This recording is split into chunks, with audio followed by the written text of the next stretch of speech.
It happens. All right, so I put this quote on the board, and I'm going to offer this as a bonus question. 2 points on your next exam if anyone can tell me what movie that's from. And you have to raise your hand.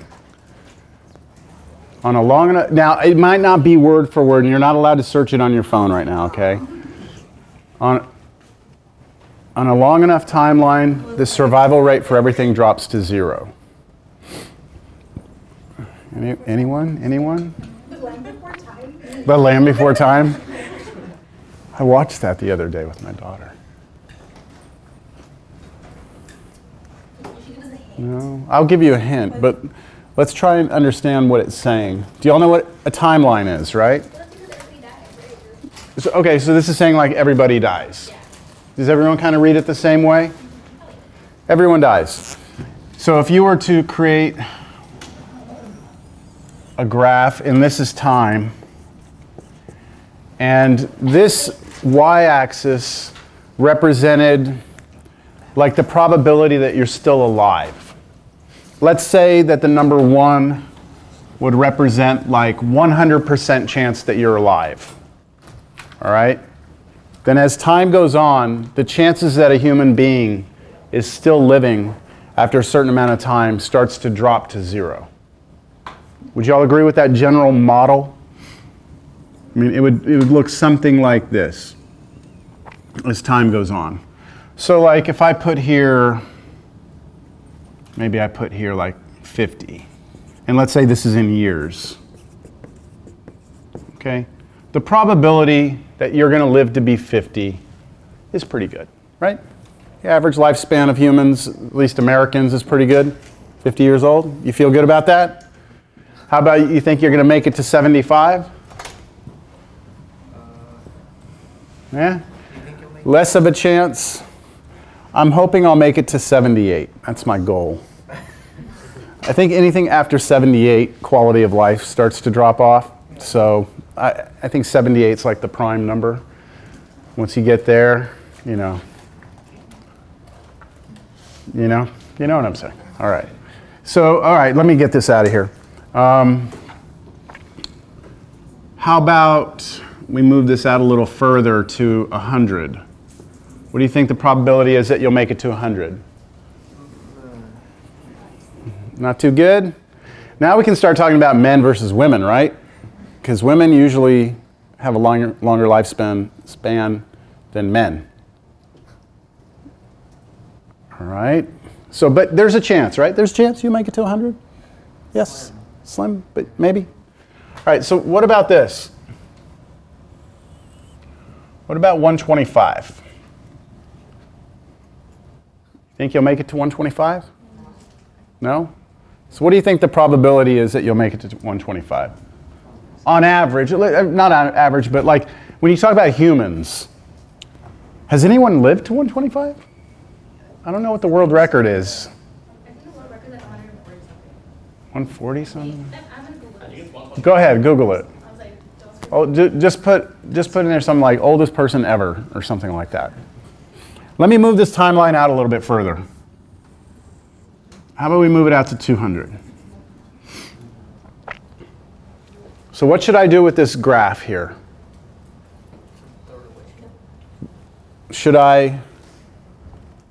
Can it make it to 200? I mean, should I have any graph out here? How about if I do this? You said the probability of making to 100 is very small, and then it's going to be smaller and smaller and smaller, right? Smaller and smaller. But where do I actually say 0? Like, do you understand what I'm saying? Like, where do I actually say you can't live to that age? Did you find it? well, the Guinness World Record says 122, but like Indonesia says that it has a person like documented that's 145 years old. Okay, so let's just say 150, all right? So the oldest person that's ever lived is like 150, ever, we think. So where would I say that you cannot live past this age? Where is that here? 151, what is it? I mean, does it make sense to you that we can't do that? I mean, just because nobody has lived to be 200 years old, does that mean it can't happen? Could it happen? Yes. Could someone live to be 200? Yes. What's the probability that it happens? Really small, right? Really small. But could it? You can't tell me no. Just because it has never happened does not mean that it can't happen. Do you all agree with that? Yeah, I mean, medical technology is getting better. Okay, so what if I move this timeline way out, okay? And I'm going to run out of room for my video. What if I move this way out to like 1,000? Can you say 0 for that? Yes. Yes? Sure. All right, so the whole purpose of this discussion is when I love this quote, all right, because it's tied into mathematics. The survival rate for everything drops to 0. That means it's getting closer to 0 without actually ever getting to 0. So let's kind of take a little U-turn from this. Has anyone ever played, well, I don't know if you're old enough, played the lotto? Y'all know what the lotto is, right? They have that like Mega Millions where you can become this millionaire overnight, right? What's the probability of winning the lottery? Pretty small, right? It's like 1 in a couple of tens of million, like I don't know the exact odds, but like 1 in, let's say, 5 million. 1 out of 5 million people will win it. That's small odds, right? So what do you think is more probable? That you would win the lottery or that you'd live to be 200? What's better odds, you think? Probably winning the lottery are better odds? Yes? Because nobody's ever lived to 200, right? But people have won the lottery. So the odds are better that you'll win the lottery. Okay, what do you think the probability is that you'll win the lottery 2 times in a row, 2 weeks in a row? Like you play it on a Monday, you win it, you win $1 million, the million, whatever they do, and then the week later you play it again and you win again. Is that pretty small probability? Could it happen? Could happen. So there's a probability it could happen, right? It's very small.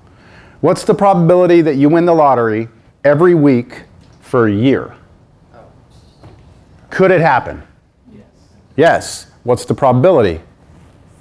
We're talking like, we start to use this word called infinitesimal. Infinitesimal meaning like just this very, very, very, very, very small positive number. It's not 0 because it could happen, but it's possible. Understand?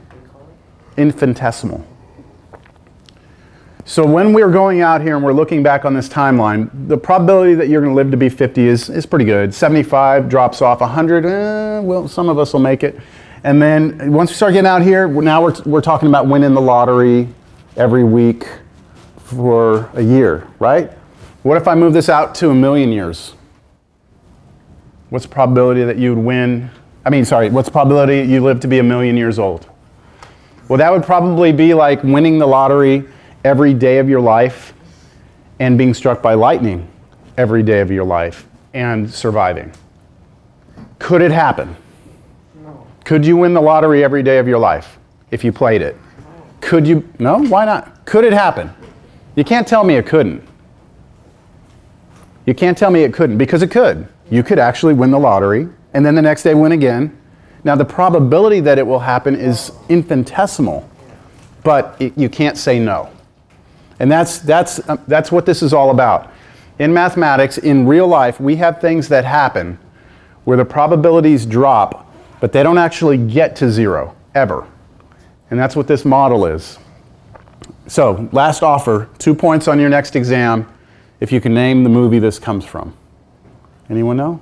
Can't look it up. Is it an old movie? Probably to you it's old.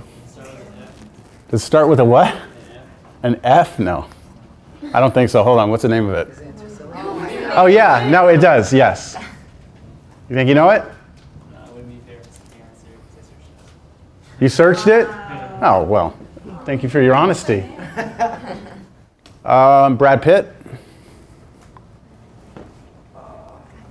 Edward Norton Jr.? No? Okay. Fight Club. Good. All right. You'll get it. You got it. Fight Club. Fight Club. Have y'all seen Fight Club? Who's seen Fight Club? Raise your hand. Okay. Usually, wow. All right. Well, anyway. The movie is called Fight Club. I don't know when it came out. early 2000s?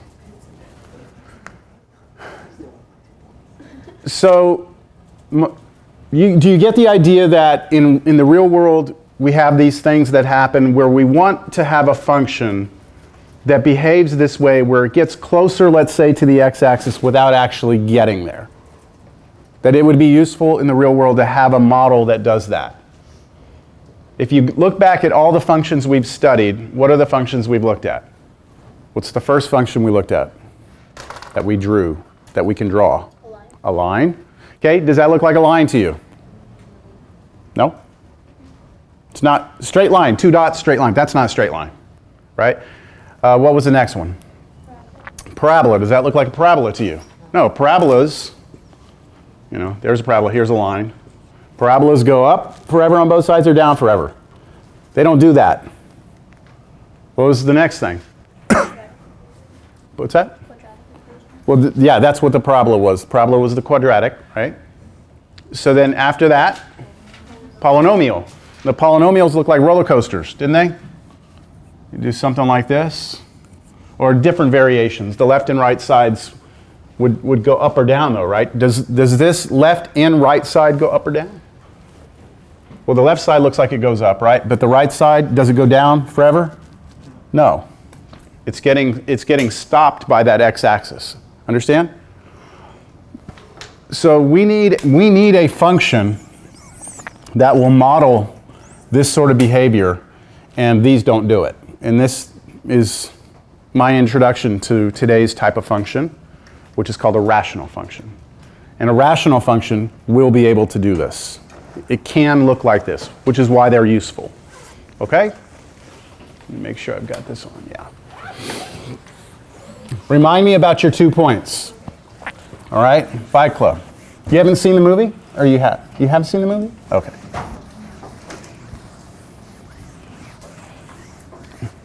It's a violent movie. I'm not suggesting you watch it. I'm just... Don't be like, yeah, my math teacher told us it's a 2-point bonus if we went and watched Fight Club. That's not what I'm saying. All right. All right, rational functions.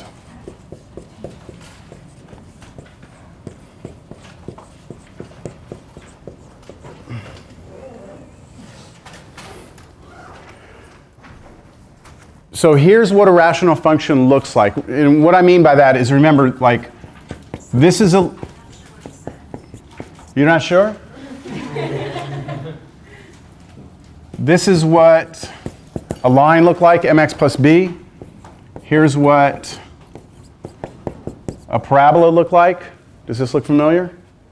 And then polynomials look like, I gave you a bunch of examples. It's hard to write a general expression for a polynomial, but the polynomial was the next thing we had. So line, parabola, polynomial.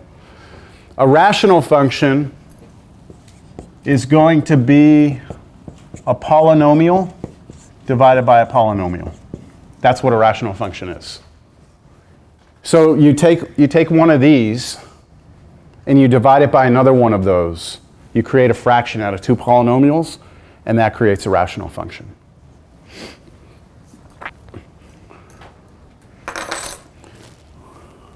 Did I draw y'all this picture? Line, parabola, polynomial. I don't think I drew that in the class. Every line lives inside of this polynomial shell. So every line is a polynomial. Every parabola is a polynomial. Because polynomials, what made polynomials polynomials was that you had like numbers in front of x. I'll write a polynomial out here so you'll kind of remember. That's an example of a polynomial, right? It's just a bunch of x's to powers and numbers in front. Well, this is a bunch of x's to powers with numbers in front. This is also x with a power and numbers in front, right? They're all polynomials, except this is a very special one. The highest power here is 1. For a quadratic or a parabola, the highest power is 2. But once you get past 2, we just call them polynomials. So if I take a line and divide it by a line, that's called a rational function. If I take a line and divide it by a quadratic, that's a rational function. If I take a quadratic and divide it by some crazy polynomial like this, it's a rational function. And what we're going to try and do here is graph these. And it's kind of tough to graph these. But I'm going to keep the problems pretty easy, all right? So we're going to take a look at our first rational function, the first example. And this is the classic example that we show all students so that they can get some idea of what the heck is going on. It's the function 1 over x. Okay, that's the first example. So what I'd like us to do is graph this right now. And to do it, we're going to go back to the old school way of graphing. The old school way of graphing was a t-table. Do you remember doing t-tables? Where you do like, hey, let's pick some values of x and plug them in and see what we get out. And over here is the 1 over x. So this is like our input and our output. So somebody give me a nice clean value of x to plug in. 2? Okay, I'm going to put 2. What would happen if I plug in 2? I get 1 over 2, which is 1/2, right? So 2 goes in, 1/2 comes out. All right, give me another nice clean value of x. 1, I could have done 1. 1 would have been 1 over 1, which is still 1, right? I heard 4, right? I heard 4. 4 would give me 1/4. Give me something bigger. 36. We get 1 over 36. So what's happening here? If these x values are getting bigger, what are the y values doing? Getting smaller, right? 2 goes in, 1/2, right? 4 goes in, 1/4 is smaller. 36 goes in, 1/36 is smaller, isn't it? So if I were to start to try and graph this right now, I know that at 1, where would I be at 1? 1, so over 1 up 1, yes? At 2, where would I be? 2 over 2 up 1/2. At 4, which would be about here, I would be up 1/4. Do y'all see this? And then 36, way out here, where would I be? 136, that's pretty small, right? What if I went out to 100? 1 over 100? 1/100th, is that a positive number? Yes, 1 over 100 is a positive number. What if I went to 1,000? 1 over 1,000, is that a positive number? Yes. What if I went out to 10,000? Still a positive number. Well, what's happening is they're getting smaller and smaller and smaller. Now, we have limitations because, I mean, we're drawing with a pencil, right? Or a pen. We can only get so close to this, and then at some point, we can't show that it's going down anymore. Does that make sense? So what we do is this. Once we understand the trend of what's happening here, we draw it closer and closer and closer. We draw a little arrow, and then we put a very important dotted line. This dotted line is going to represent the fact that we are going to get closer to this dotted line without actually ever touching it. All right, so this dotted line right here, we have a name for it. It is called the horizontal. Horizontal because it's horizontal, not vertical, right? Horizontal. And this is a weird word.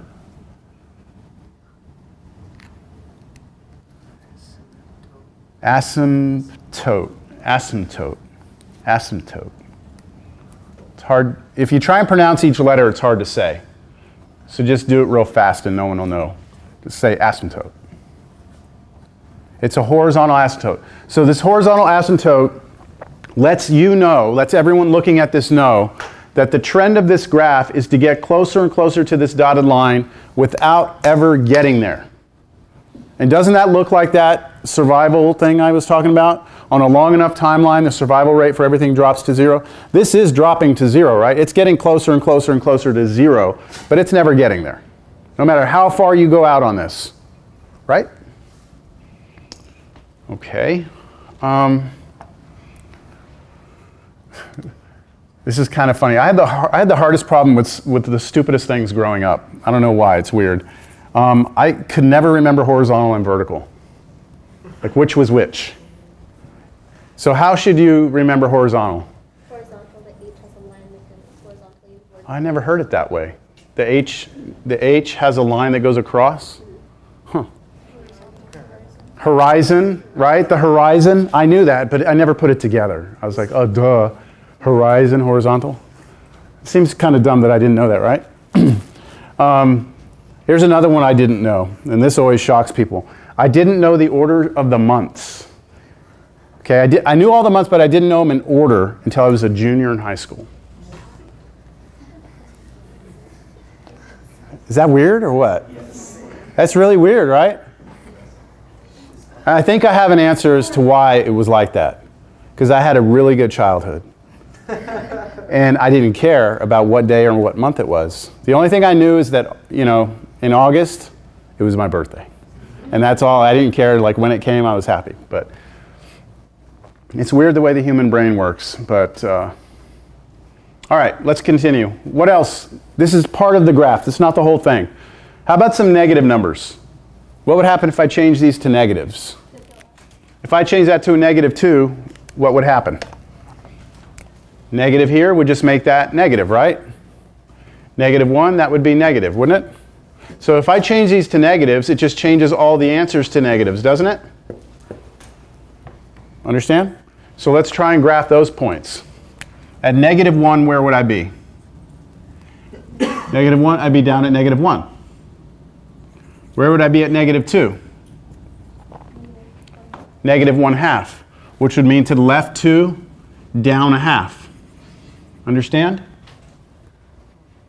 How about at -4? Down 1/4? Do you see the trend is happening again over there? Do you see it?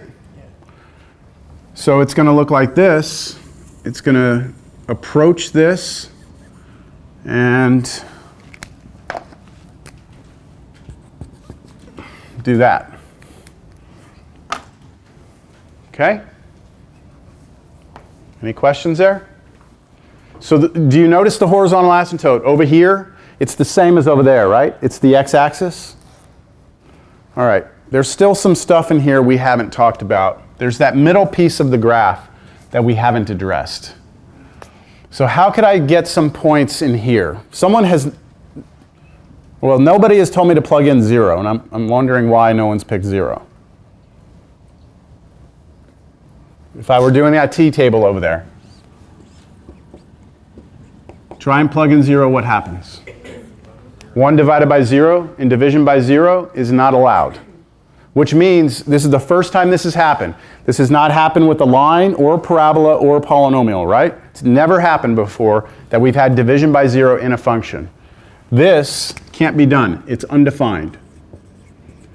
And what that means is that if I go to 0 and try and draw a dot somewhere, I'm not allowed. I'm not allowed to. I can't. There's actually going to be a break in the graph. Like I can't, if I'm trying to draw this function, like when I draw a line, it's just one nice line, right? If I draw a parabola, it's one nice curve. If I draw a polynomial, it's one nice little roller coaster. I don't have to pick up my pencil for any of those, do I? For this one, when I get to 0, I can't draw anything there. So I have to lift my pencil up and go to the other side of 0. There's a break. Understand? The question, though, is still what's happening in here. Not at 0, but what's happening in here. So why don't we pick a value in here that's close to 0? How about like 1/2? What would happen if I plug in 1/2? What would I get? What's 1 over 1/2? What's 1 over 1/2? 2. Remember, this is the same as 1 over 1 over 1 over 2. And then you can flip, because division is the same as multiplication of the reciprocal. So this is the same as 1 over 1 times 2 over 1. And if you go straight across, you get 2 over 1, which gives you 2. Got it? So you get 2 here. So if I go to 1/2, I'm going to go up 2 and draw a dot. Can we get closer to 0? Okay. Let's get closer. Let's get real close. How about if I go to 1/10? That's pretty close to 0, right? 1/10? What would that be? 1 over 1/10. That would flip again. That would become 10, wouldn't it? So now at 1/10, I'm up here at 10. It's going to go off the graph, and I'm just going to put it right there. Do you agree? Could I get even closer to 0? Can you find a number that's closer than 1/10? Like what? 1/100th. And how high would that be? 100. So that's off my chart, way up there, up in the sky somewhere. Could I get closer? What? 1/1000th. 1 over 1,000, right? That's over here somewhere. And how high would that be? 1,000. Could I get closer? And I keep doing that forever, right? For the rest of my life, I could keep getting closer and test points. But do you see the trend of what's happening? It's going up, and up and up and up. And can I ever be 0? Can I ever actually get to 0? No, so I'm going to draw a vertical dotted line. And this vertical dotted line, look at it almost as like a brick wall, okay? So you're driving along, here's a brick wall coming at you, and you have no choice but to go up. And you just go up forever, right? And you just run yourself up against this wall, but you can never actually touch the wall. You get closer and closer to this wall. As you get closer to the wall, you just keep trending up.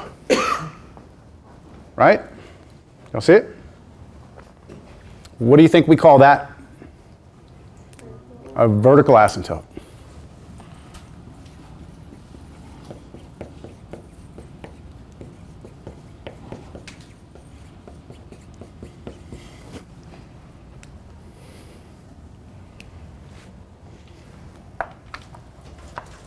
All right, so that gives me some idea of what's happening over here. How about on this side? Could I have picked a number in here? Like -1/2? And what would have happened if I plug in -1/2? -2. So I would have had here and then down 1, 2, I would have been here. And then I could do the same thing on that side. -1/10 would spit me down there at -10. -1/100th down at -100. Yes? So same trend the other way. And notice my vertical asymptote continues. All right. There we go. That is your first basic example of a rational function. Do you have to write like positive label or negative? Nope. Nope. All right. So every rational function looks a little different. Just like with the parabolas, you know, some of them went up, some of them went down. Some of them are real narrow, the other ones are wide. Polynomials, sometimes left side was down, right side was up, sometimes both up, sometimes both down. They all have their own like unique characteristics. Same thing with rational functions. They all look a little different, but there are certain characteristics that we need to be aware of. A horizontal asymptote is something that could occur, does not always have to. But if we ever have one, this is what it looks like. All right? A vertical asymptote, we don't have to have one, but if we do, this is what it looks like. Then the other aspects that we want to look at are like X-intercepts. We've done that before, right? Does this one have any X-intercepts? Doesn't look like that ever hits the x-axis, does it? But sometimes they do. All right, let's look at a different one. All right, you ready to look at a different one? The first two that we're going to do are we're just going to do with t-tables. That's all we're going to do. And then we're actually going to have some better way of doing it. Like more of like a method.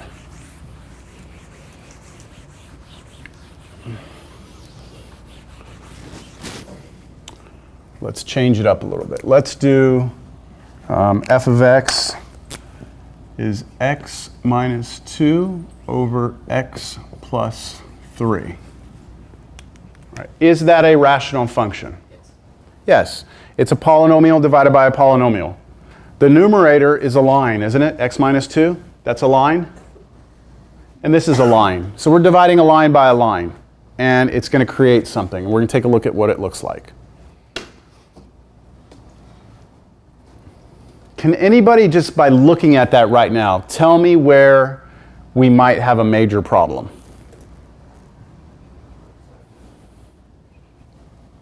What? Where might you have a major problem if you're doing a t-table? Where might you have an issue trying to plug something in? At -3. Does everyone agree with that? At -3, what would the problem be? This would be 0 down here, right? -3 plus 3 would give you 0. Yeah? So I'm gonna actually start with that. -3, I'm gonna say I'm undefined. And what do you think that corresponds to over here on my graph? Here's -3. Think back to the problem we just did. Where did we have the problem in the last problem? Where was it that we had an issue, where it was undefined? 0. At 0, right? And remember, the function was what, 1 over x? And the problem of x being 0 was because that's what made this 0, right? So what was happening at 0 on our last graph? What did we have there at x equals 0? Look at your graph. We just drew it. Yeah, we had the vertical asymptote, didn't we? It was like this. At x was 0 is where we had a vertical, right? That's exactly what we're going to have here also.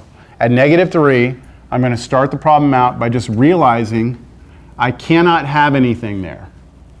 So I'm going to draw a vertical asymptote there. Everyone clear on why I did that? That would create division by 0. Okay. How about if x is 2? Is that going to cause a problem? If x is 2. What happens if x is 2? And why did I pick 2? Just out of nowhere. Yeah, I was just looking at the top. Like, we looked at the bottom and we said, look, -3 makes that 0. That's a big problem. What makes the top 0? 2, but is that a problem? No, let's try it. 2, we get 2 minus 2 over 2 plus 3. That's 0 over 5. Can you take 0 and divide by 5? Yes, 0 divided by 5 is 0. You just can't have it the other way around. So this is just 0. If I were to graph that over here, it would be a point, wouldn't it? We go to the right 2, and then 0 means don't move up or down, right? Hey, check out what we have there. That's an X-intercept, isn't it? Yeah.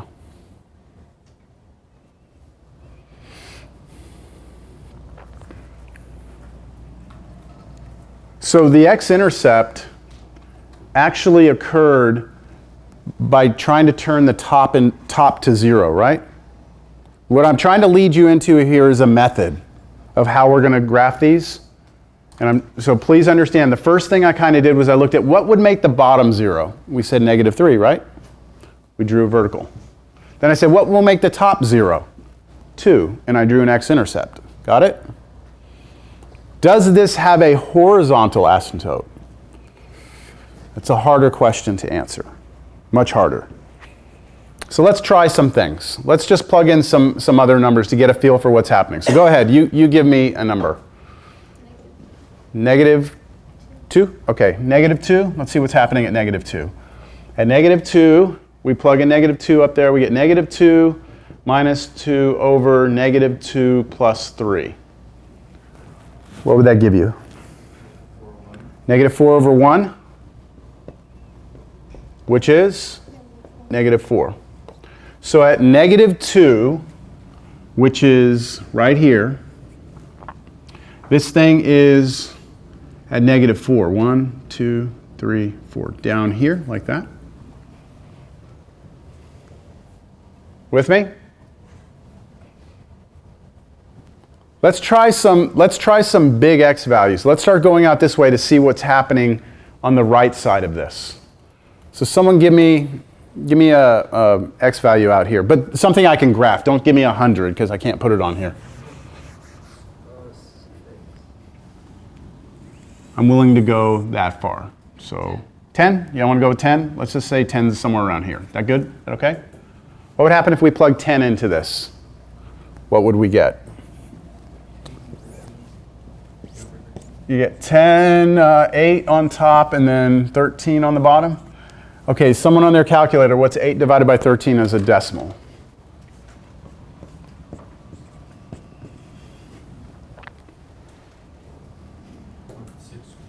0.62? That's fine. So this up 1 would be here, right? 0.6 is below that, so it's somewhere around there. Would you agree? Okay, let's go out to 20 just to see what would happen if we try and plug 20 in. We get 18 over 23. It's 18 over 23. 0.78, which is a little higher than this one, right? This was 0.6. So 0.78, it's a little bit higher. Now this one we're not going to be able to do on our picture, but do you mind going out to 1,000 for me? So that would be 998, because I'm subtracting 2. Then add 3, 1,003. What do you get? 0.995. That's still not quite 1, is it? Do you understand what I'm saying? If I go out here way out to 1,000, I'm still not going to be past 1. So can you kind of see that it looks like it might be kind of doing this sort of thing and then having a horizontal?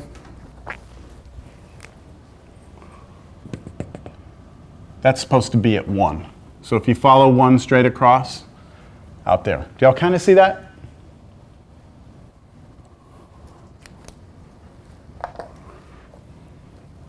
If you were to have to guess what the rest of this picture looks like from just the information we have right now, where would you go from this dot?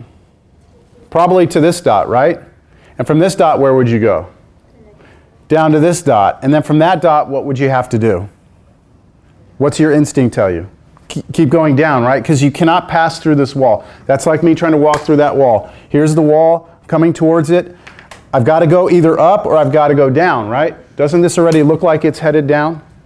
So if I were to guess at this, it would look something like that. And that vertical goes like that. Do y'all see that? That's the general picture so far. Now look, again, I'm going to have a more systematic approach to this. I'm just trying to get us to get a feel for what's happening with these functions. What have we not looked at yet, though? We looked at the right side, right? We've kind of got a good idea of what's happening there. What about this side? Nobody has asked me to plug in anything to the left of -3. Should we try like -4? Sure. Okay, try -4. See what happens if you plug in -4. -4 minus 2 over -4 plus 3. -4 minus 2 is -6. -4 plus 3 is -1. What's -6 over -1? 6. So at -4, we're way up here at 6. I can't do it. It's going to go off the graph. I'll put it up here. 6. There we go. Do y'all see that point up there? All right, let's go further out. How about like -10? You get -12 on top, because -10 minus 2 is -12. What's -10 plus 3? -7. And what's that as a decimal? Negative over negative is positive. 1 point, what is it? 1.71, something like that, 1.71.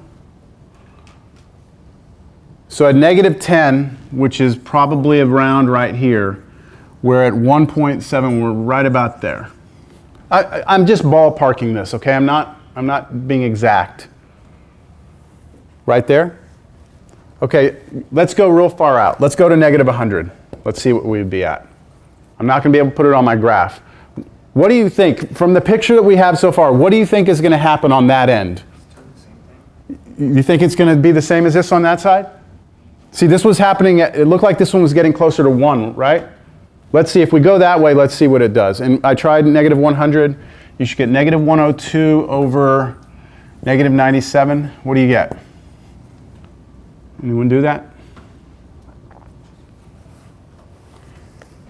It's the day after Halloween. You all look tired. 1.05, right? Isn't that just a little bit bigger than 1? So it looks like on this side, this looks like it's coming down like this, right? And then where's 1? 1 goes straight across here. I need to erase that to get it out of my way. It looks like if we continue this red line across like this, it looks like this thing is trending towards that, right? But this time, we're above it coming down to it, as opposed to this side where we're below it coming up to it. See the difference between the two sides? And what do you think's happening here? Can't touch it. So it's going to do the same thing it did here, right? It's going to turn up. I'm going to run out of board, but imagine it goes like that, little arrow, and continue your dashed line up.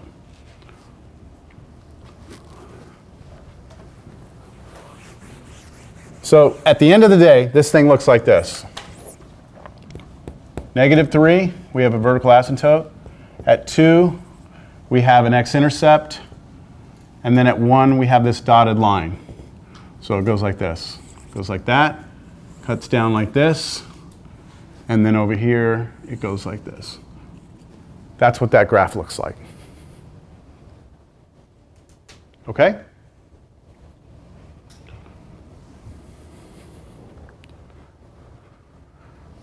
All right, we need the more systematic approach, all right?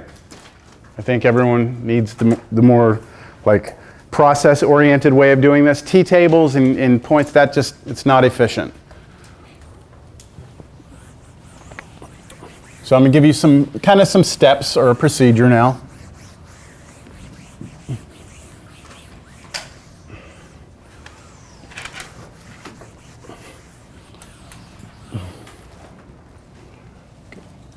How to sketch rational functions.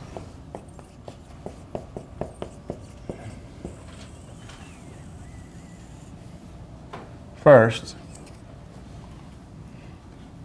find the X-intercepts. Okay? First thing we're going to do is find out, does our graph hit the x-axis anywhere? All right? To do this step, here's what we do. Set the numerator. Which is the numerator? The one on top or bottom? Which one? I didn't hear. It's the top. You're going to set the top of the rational function equal to 0, and you're going to solve for x. Whatever you get, those are going to be your x-intercepts. Now, on the problem that we just did, it was this, right? That was the problem we just had? Where was our x-intercept? At 2, right? And if I asked you to set that equal to 2, do you see that you would have got 2? Okay, that's what we're doing in the first step. Just take the top, set it equal to 0. That'll give you your x-intercept. The next thing you do is find the vertical asymptote. And I got some bad news for you. You could have more than one. There could be multiple vertical asymptotes. Now, in the two examples I've given you, we've only had one dotted line going up, right? One of those walls that you can't run into. But it could be that you have more than one. So to find these, what do you think? Set the denominator equal to 0.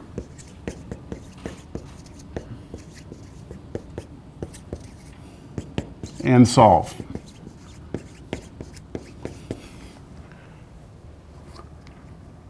So would you agree, yes or no here, that this is pretty systematic at this point? Find x-intercepts, you just set the top to 0.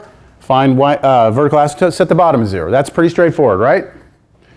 The only other thing that we're going to go after in order to graph these are the horizontal asymptotes, right? Unfortunately, these are the hardest ones to get.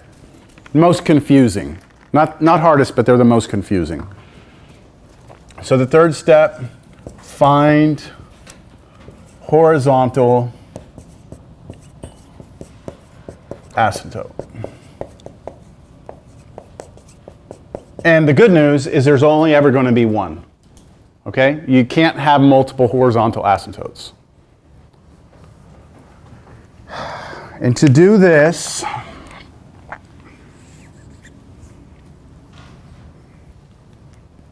like I said, is a bit confusing. There are 3 possible things that could happen here. Okay, so this is the confusing part, all right? So here's how we're going to do it.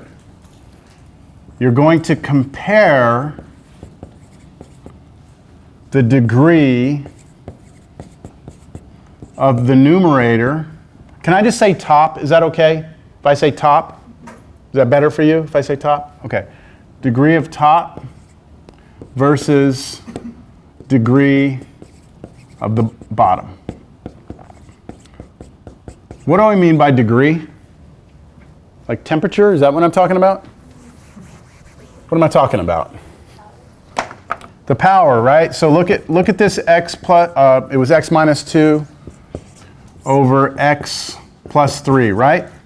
When I say the degree of the top, what am I talking about here? X to the first power, right? The highest power I see up top is the 1 on the x, right? So what's the degree of the top here?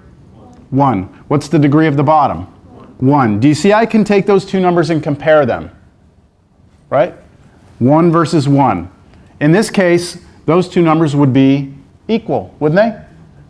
But what else could happen? This could be bigger than this one, right? This could be smaller than this one, or they're the same. There's only 3 things that could happen. Y'all follow? So we're going to start by comparing. All right. Case 1. I'll say case A. Case A. Degree of top is bigger than degree of bottom.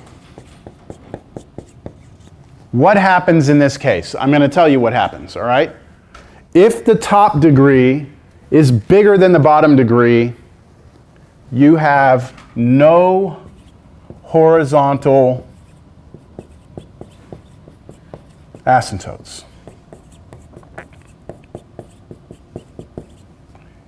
You won't have any, okay? There just won't be any at all in your graph. Now, what were the horizontal asymptotes? Graphically, weren't they like the survival rate for everything drops to 0? Right? They were like these lines that you were supposed to go and trend towards.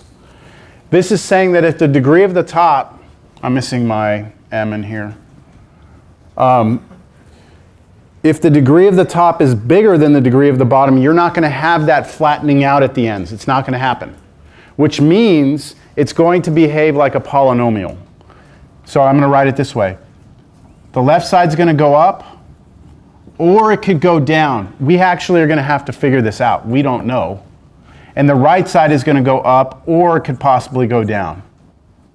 And we don't know. We're going to have to figure that out. That's the first thing. On your next test, I will allow you to have, without penalty, a sheet that has the steps, the procedure for this, okay? But you need to make sure you're documenting this, getting this down, all right? Because it is a process here. All right, so if the degree up here is bigger than this one, then you're not going to have flattening out at the ends. Instead, your left and right are going to go up or down just like the polynomials, and we'll have to deal with that when we get to it, all right? I'm going to show you an example of each of these cases. Case B, which would be the second thing. What would be the opposite of this case? Degree of the top is smaller than? Y'all are okay with this inequality sign? Yes. It points at the smaller one. It eats the bigger one, right? Something like that. Okay, degree of the top is smaller than the degree of the bottom.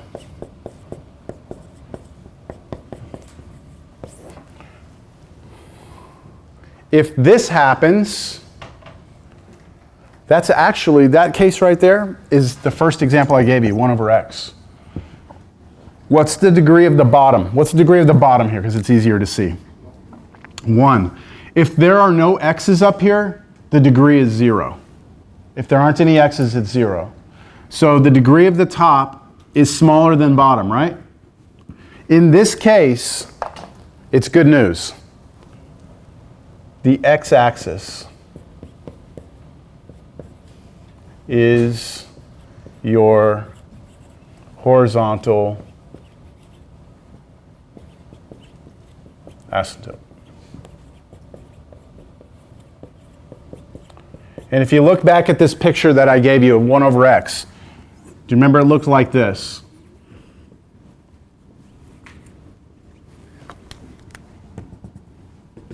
And do you agree that that red dotted line that I have drawn horizontally is the x-axis?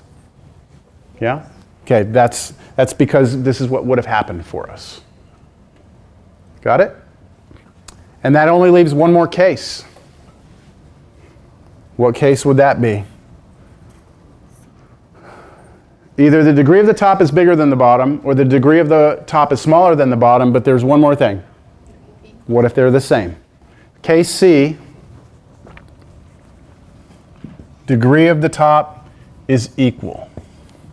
And this one is really the most confusing to explain to students. So let me see if you can follow this. I'm going to put the one that we did up here, right here. This was the one that we graphed last, right, by hand? Do you remember how high the horizontal asymptote was? Does anyone remember what it was when we drew it a second ago? Like, what was the right side going towards? What was the left side going towards? Do y'all remember what value, what y value it was going to? 1. It was going to 1, wasn't it? Somehow we've got to get 1 out of that. All right? So what we do first, if they're the same, right? They were the same degree. Degree 1, then here's what your horizontal asymptote will be. It'll be y equals, now y is just going to tell you how high it is, okay? Off the ground. It will be this number, the number in front of x. Does anyone remember what we call the number in front of x? The leading coefficient. It'll be the leading coefficient of this one divided by, so it'll be the leading coefficient LC of the top divided by, guess what? The LC of the bottom. LC of the bottom.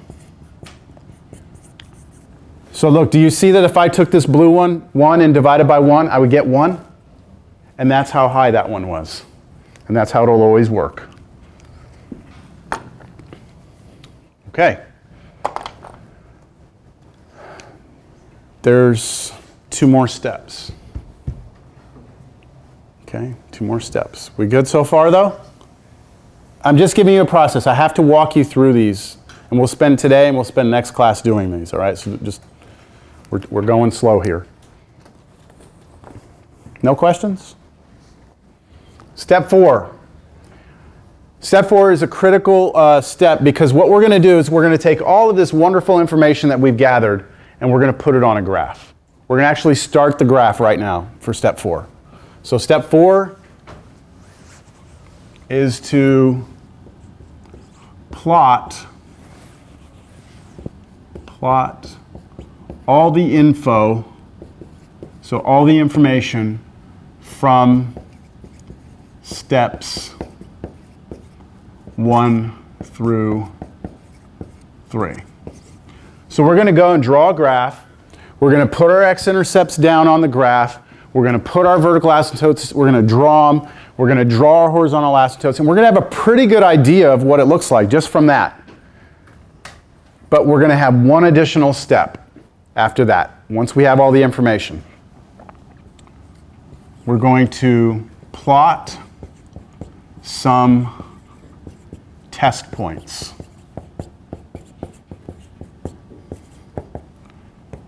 And then draw the graph.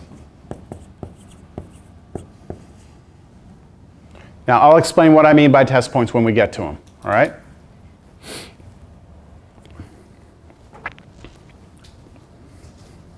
Okay, I think that we're ready. I think we need to do one now. Y'all ready? Y'all excited? We have like right under 20 minutes. Let's see if we can do one problem in 20 minutes. You ready?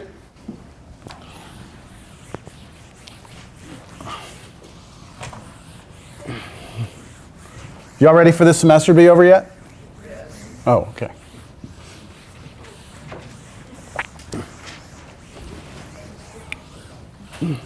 This is very systematic. We're just going to follow step 1, 2, 3, 4, then 5.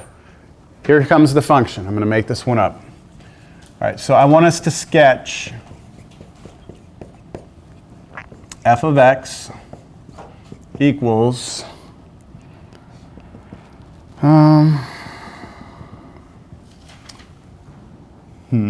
hold on a second. All right, let's do x squared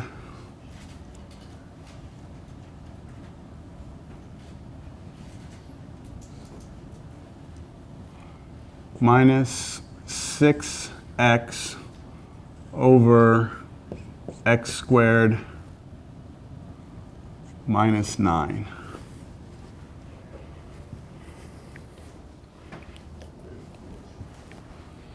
So when you look at this, you need to realize you're looking at a rational function.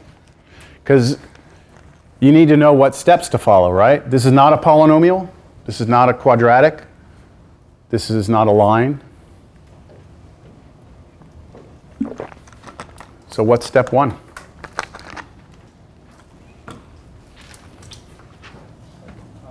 Set the top to 0. And what are we trying to find by setting the top to 0?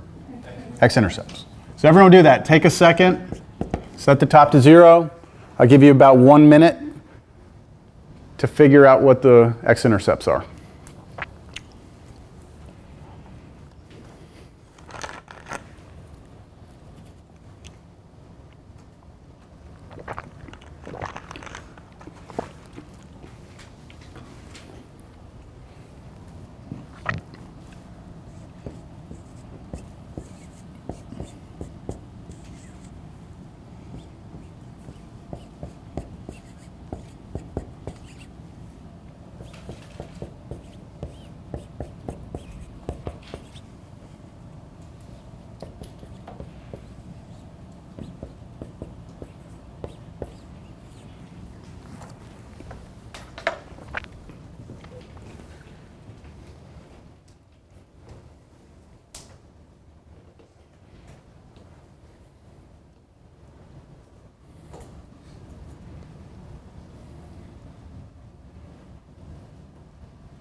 Any luck?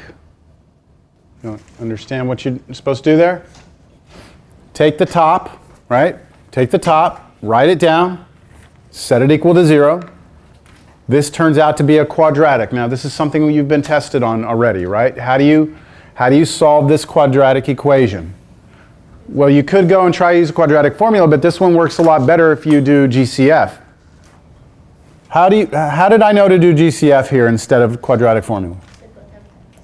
They both have x. You're missing the number term, the constant term.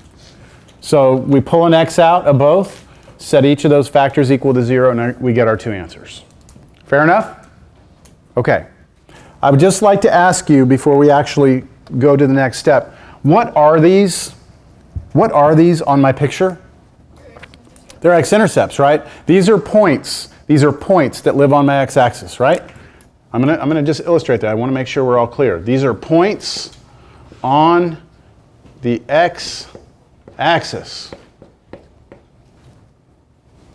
All right, step